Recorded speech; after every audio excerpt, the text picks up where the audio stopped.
Welcome back to another episode, our 200th episode of We Roguelike It, not counting like all the ranking episodes and all that, but 200 episodes of We Roguelike It. I am your show. Hi, I'm your show. Boston. Yes, I'm a robot. you are a the robot that whole makes podcasts. effing show. Yeah, I'm your host, Boston. Join me as always is Moonbeer. Hi, and that was a wrestling joke for all my wrestling homies out there. Right. We are here to talk about Despot's game. I am playing this on the Xbox Series X. It is available via Game Pass. Same. And here to talk about a pretty significantly different roguelike than ones we have played in the past. We haven't played one of these kind of auto-battling, unit-combining sort of games before. So, I have a question. Sure. Is this Pikmin? I mean, it's probably closer to Pikmin than anything else we've played. Because I've never played Pikmin, so... Pikmin, you send your units out to go do something, so you're kind of directing them more than this game. This game is very much which direction are your humans going to go, and are they are you going to start a fight or not? It's a game that I think has a really solid tutorial, and then I feel like I kind of missed like 2 or 3 mechanics right off the bat, maybe.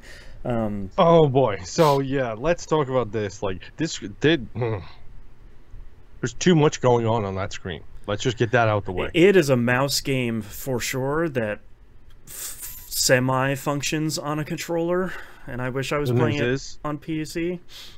The good news is if you hit the back button, you can toggle the cursor on and off so you can control the mouse. Right. I say the back button. What I actually mean is the two Windows button. Yeah, the double the one boxes opposite button. the hamburger button. Right. Yes.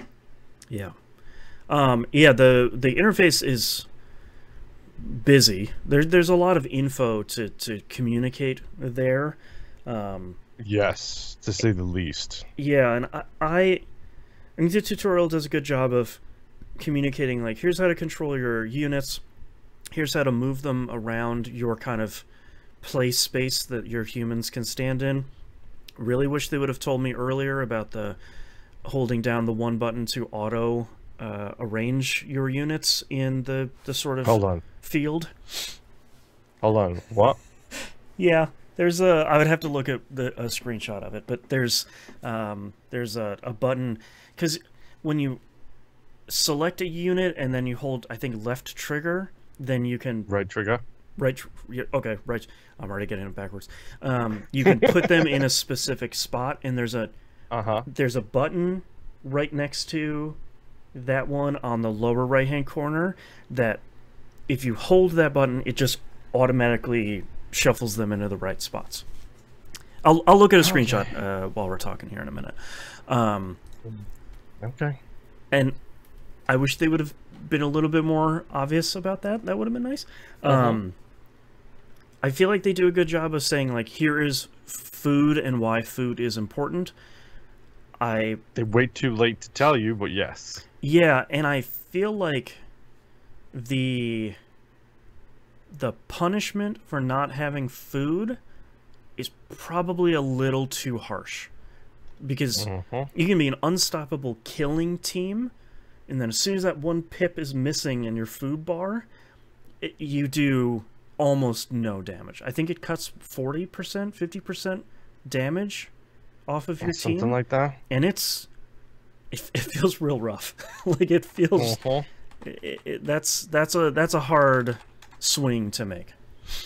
Like, this is a systems heavy game. Like, let's get that out of the way.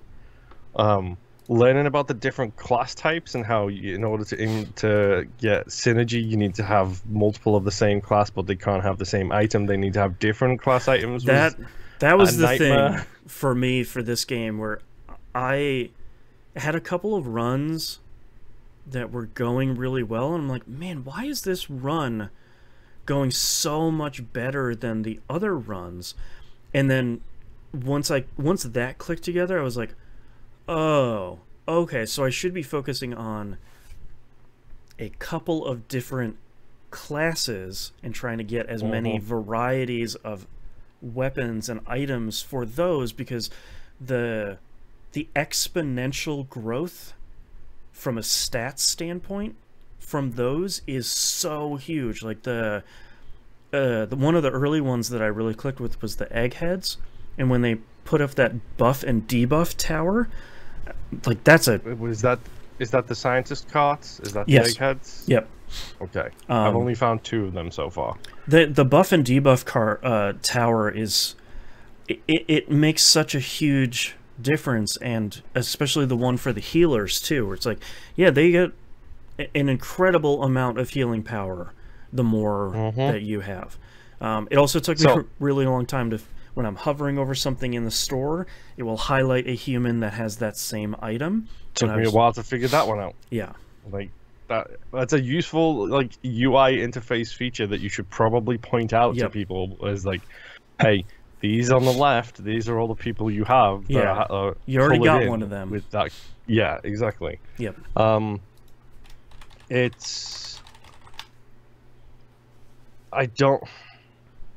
My tanks keep dying, and then I replace them with new humans, and they immediately die because they're not leveled up at all. Right. It's really annoying. Yep. It makes me think tanks are useless. Did you notice, by the way, that the shop upgrade carries through on the run? Like, if you upgrade the shop, it stays upgraded through that entire run. Yes, it's not like that specific which is nice. shop. Yep. Because I was hesitant to do that, and then I started doing it. It's like, come on, like you could have told me that, please. I just looked at some gameplay here. To auto organize your team, you hold left trigger for like maybe a second or two, and then they all just kind of shuffle to be in their right spots. So interesting. I might have to try that, because my formations were not working, to say the least. 100%.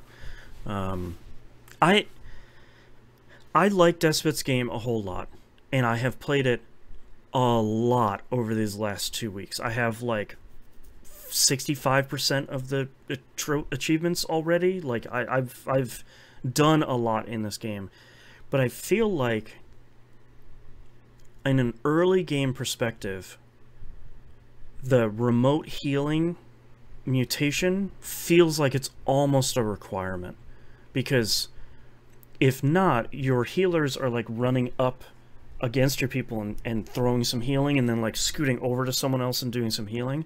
When you have the remote healing thing, they're just tossing healing from the back row and calling it a day. And it feels like a huge enough improvement that maybe they should put it in the improvement, like the skill tree thing. Because it seems almost like a requirement. And I might have to look out for that, because that's something I haven't experimented too much with, is the mutations. Yeah. Like the ones that you buy. Obviously, I've dealt with the ones that you earn. I did get one which was, as long as a healer has 120 mana, he'll res himself when he dies, which is so good. Sick. Yeah. And I think one of my, I don't know if it's a complaint, maybe it's an early game sort of thing, but this feels like one of the more feast or famine roguelikes I've played in a while. Like, if you get a good run going really early, your run is really strong throughout the rest of the game. But if you get out of maybe like the first or second floor, and things aren't really coming together, it feels like it just face plants nearly immediately, and you can't recover. Yeah. Yeah. I don't know. This is probably one of the first of these type of games that I've played. I can't think of too many that I have. Yeah, ditto. And it feels like sometimes it feels like a lottery. Like am I gonna like successfully do this room, or 3 of my tanks are gonna die, and then I'm just left with long ranges and spellcasters and 2 healers running up and hitting people with a gurney. Like, and it feels, until things settle in a run, it feels like you're spinning too many plates at the very beginning of the game, because up until you get the point where you can spend whatever 27 credits to get that one bundle of food that gets you like 36 food or whatever. Oh, you're talking about the dog. like the dog that they turn into food. It's a dog, yes. But like that one, and then the one that's right above that, those feel like cinnamon rolls. That's cinnamon rolls. No, the one that you only get after like in the second zone or the third zone, and it costs like 55. So, and it gives you like I don't even think I've seen that. Okay, it gets you like 130 food for 55 credits. Like those two upgrades feel like they're really worth it.